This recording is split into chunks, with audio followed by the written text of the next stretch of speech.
இல்லை அது இடையில மாமன்னன் படம் வந்தப்ப மாமன்னனே எங்க ஆளு அப்படின்னு சொல்லிட்டு அவங்க ஃபயர்லாம் விட்டுட்டு இருந்தாங்க.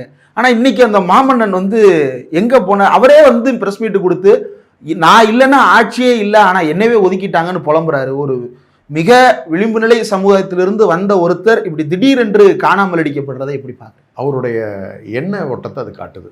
அவர் அந்த சமூகத்தை எப்படி நடத்துறாருங்கிறத காட்டுது. அந்த ஆதிக்க குணம் அவர்கிட்ட எப்பவுமே இருந்துச்சு. 2 சமூகத்தை வந்து அவர் கொஞ்சம் இல்ட்ரீட் பண்ணுவார். என்னுடைய அனுபவத்தில் நான் அவரை பார்த்து சொல்கிறேன்.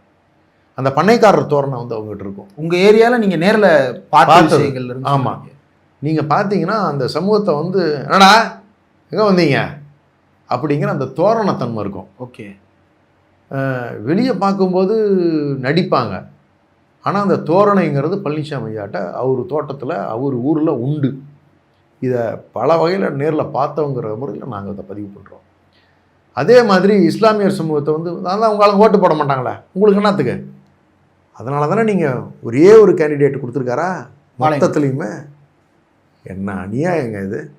எப்படி இருந்த கட்சி அந்த அம்மையார் வந்து இஸ்லாமியருக்கு சிறப்பு அந்தஸ்தில் சட்டமன்றத்தில் பொறுப்பு வழங்கினாங்கல்ல.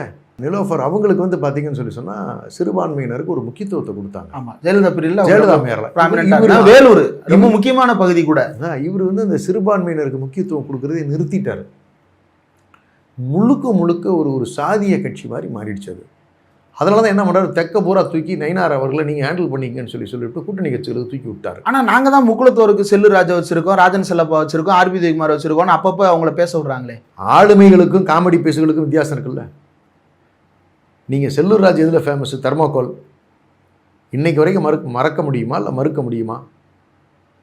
நீங்கள் அவங்க வந்து சசிகலா அம்மையாரோடு நீங்கள் வந்து ஒப்பிட முடியுமா? சசிகலா அம்மையார் ஆளுமை. அந்த சமூகத்தை பெரிய அளவில் அங்கீகாரப்படுத்தி ஒரு அரணா நின்று பல்வேறு நபர்களை உருவாக்கி கொடுத்த வரலாறு அந்த அம்மையாருக்கு உண்டு. ஒரு கட்டத்தில் அதிமுக முக்குளத்தோர் கட்சின்னு சொல்கிற அளவுக்கு அவ்வளோ பேருக்கு அங்கே ப்ராமினன்ஸ், அங்கே அந்த ப்ராமினன்ஸும் ஜெயலலிதா அம்மையார் வந்து இங்கே கவுண்டர் சமூகத்தை தூக்கி பிடிக்கிறதும் சிறுபான்மை சமூகங்களை அந்த அம்மையார் தூக்கி பிடிச்சதும் அதே மாதிரி இருக்கக்கூடிய பிற்படுத்தப்பட்ட சமூகத்தினர் எல்லாத்தையும் அந்த அம்மா நேரடி தொடர்பில் வச்சு அவங்களுக்குரிய முக்கியத்துவத்தை கொடுத்து எல்லாம் தனபாலெலாம் வந்து சபாநாயகர் ஆனாங்க. அப்போ அந்த அம்மையாருடைய அணுகுமுறை எப்படி இருந்ததுன்னா எல்லார்கிட்டையும் பேலன்ஸ்டாக இருந்துச்சு. அதுதான் லீடர்ஷிப் குவாலிட்டி. அதனால தான் அந்த அம்மையார் வந்து ஆளுமைன்னு நம்ம திரும்ப நம்ம சொல்லிக்கிட்டே வரோம். பிஜேபி எங்கே வைக்கிறோமோ அங்கே வச்சுச்சு. ஆனால் இவர்கிட்ட அது மாதிரி எந்த குணாதிசயமுமே இல்லையே.